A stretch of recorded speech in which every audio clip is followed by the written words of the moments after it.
यदि आपके बच्चों की उम्र शादी के लायक हो चुकी है, आप उनकी शादी के लिए पूरा प्रयास कर रहे हैं, लेकिन शादी में लगातार देरी बनी हुई है, बनती हुई बातें भी बिगड़ जा रही हैं, मन चाहा रिश्ता नहीं मिल पा रहा है, तो ये वीडियो आपके लिए है। आज मैं आपको इस वीडियो के माध्यम से जल्दी शादी होने के लिए किए जाने वाला एक ऐसा सरल एवं चमत्कारी उपाय बताने वाला हूं, जो कि आपने हनुमान जन्म उत्सव के दिन कर देना है। हनुमान जन्म उत्सव 2 अप्रैल 2026 को मनाया जाएगा, तो इसी दिन आपने इस उपाय को करना है। यह उपाय यदि बच्चे खुद करना चाहें, खुद भी कर सकते हैं, और यदि खुद नहीं कर पाते हैं तो ऐसी सिचुएशन में माता पिता अपने बच्चों के शीघ्र विवाह के लिए यह उपाय जरूर करें। यह उपाय आप सुबह के समय कर दीजिए।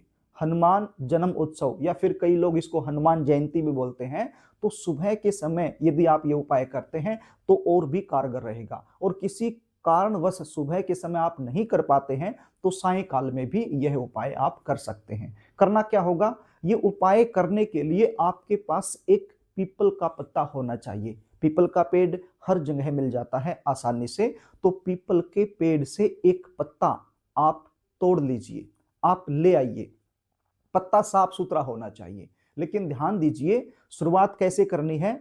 सबसे पहले आपको नहाना है। नहा धोकर के साफ सुथरे धुले हुए वस्त्र आपने पहन लेने हैं। कोशिश कीजिए इस दिन आप लाल रंग के वस्त्र धारण करें। यदि लाल रंग के वस्त्र नहीं है तो पीले रंग के वस्त्र भी आप धारण कर सकते हैं, और यदि लाल और पीले दोनों ही नहीं है तो कम से कम एक रुमाल लाल रंग का या पीले रंग का अपनी जेब में डाल लीजिए। कोई भी छोटा सा कपड़ा लाल या पीले रंग का आप अपने पास इस दिन रख लीजिए। नहा धोकर के साफ सुथरे कपड़े पहनकर एक पीपल का पत्ता आप ले आइए। पीपल का पत्ता लाकर उसको आप गंगा जल से आप धो लीजिए, अच्छे से उसको साफ कर लीजिए, और आपके घर का जो पूजा मंदिर है वहां पर आप बैठ जाइए और एक शुद्ध देसी घी का दीपक आप लगा लीजिए। यदि गाय का घी आपके पास अवेलेबल है तो बड़ी अच्छी बात है। यदि गाय का घी नहीं है तो आप घर में जो खाने में प्रयोग करते हो वो भी आप प्रयोग में ले सकते हो। अब शुद्ध देसी घी का दीपक आपने लगा लेना है, और एक स्टील की कटोरी आपने लेनी है। क्या लेनी है? स्टील की कटोरी। कोई और कटोरी भी ले सकते हो, नो प्रॉब्लम। स्टील की इसलिए बोल रहा हूं क्योंकि आसानी से हर घर में मिल जाती है। तो कटोरी के अंदर थोड़ी सी रोली आपने डालनी है। रोली आप समझते हैं, सिंदूर की बात मैं कर रहा हूं। ये जैसे तिलक मैंने लगाया है, तिलक करने के काम जो आती है तो उसको रोली बोलते हैं, आपके शायद कुछ और बोलते होंगे। तो एक कटोरी के अंदर थोड़ी सी आप डाल लीजिए और उसके अंदर थोड़ा सा जल आप डाल लीजिए और उसको अच्छे से घोल लीजिए, उसका पेस्ट बना लीजिए। एक माचिस की तिल्ली आप ले लीजिए। माचिस की तिल्ली के एक सिरे पर थोड़ी सी रुई लपेट लीजिए। अब आगे क्या करना है, इस माचिस की तिल्ली की सहायता से और इस रोली की सहायता से आपने पत्ते पर लिखना है। जो पीपल का पत्ता है उसके ऊपर आपने लिखना है। सबसे ऊपर की साइड में आपने शुभ विवाह लिखना है। अब ध्यान दीजिए कौन सी साइड में लिखना है। पीपल का जो पत्ता है एक साइड से थोड़ा सा खुरदरा होता है और एक साइड से होता है प्लेन, बिल्कुल चिकना। तो जो प्लेन वाला हिस्सा है उसी साइड में आपने लिखना है। सबसे ऊपर की साइड में डंठल के नीचे आपने लिखना है शुभ विवाह। अब आगे क्या लिखना है, पत्ते के नीचे जितनी भी जगह बच गई है यहां पर आपने राम राम राम राम राम इस प्रकार से लिखना है। छोटे छोटे अक्षरों में लिखना है। जो माचिस की तिल्ली पर आप रुई लपेटोगे तो वो थोड़ी सी लपेटना, ज्यादा नहीं, क्योंकि राम राम कितनी संख्या में लिखना है, जितनी संख्या मतलब आपका जो बच्चा है जिस उम्र में चला हुआ है उतनी बार लिखना है। सपोज कीजिए आपका बच्चा 30 साल का हो गया, चाहे लड़का हो या लड़की हो, 30 साल का हो गया और वर्तमान समय में 31वें साल में चला हुआ है, तो फिर 31 बार लिखना पड़ेगा। यदि 25 का होकर के 26 में चला हुआ है तो 26 लिखना पड़ेगा। यदि 22 का होकर के 23वें में चला हुआ है तो 23 लिखना होगा। तो जिस भी उम्र में आपका बच्चा चला हुआ है उतनी ही बार आपने इस पत्ते के ऊपर राम राम राम राम इस प्रकार से लिख देना है। अब आगे क्या करना है, आगे एक शुद्ध देसी घी का दीपक आपके घर में जल रहा है, उसको जलता रहने दीजिए। एक दूसरा दीपक आप ले लीजिए, मिट्टी वाला दीपक ले लीजिए और उसके अंदर खड़ी बत्ती रख लीजिए और शुद्ध देसी घी इसके अंदर डाल लीजिए। तो ये एक शुद्ध देसी घी का दूसरा दीपक हो गया। और साथ में 2 फल आपके पास होने चाहिए। कैसे फल होने चाहिए? लाल रंग के, या तो अनार ले लीजिए या सेब ले लीजिए। और यदि अनार और सेब लेना संभव नहीं है तो 2 टमाटर भी आप ले सकते हो, यानी सब्जी भी ले सकते हो, 2 टमाटर। कोशिश कीजिए अनार या सेब आप लें, यदि नहीं है, उपलब्ध नहीं हो पाते हैं तो 2 टमाटर भी आप ले सकते हो, लाल होने चाहिए, बस इस चीज का ध्यान रखना है।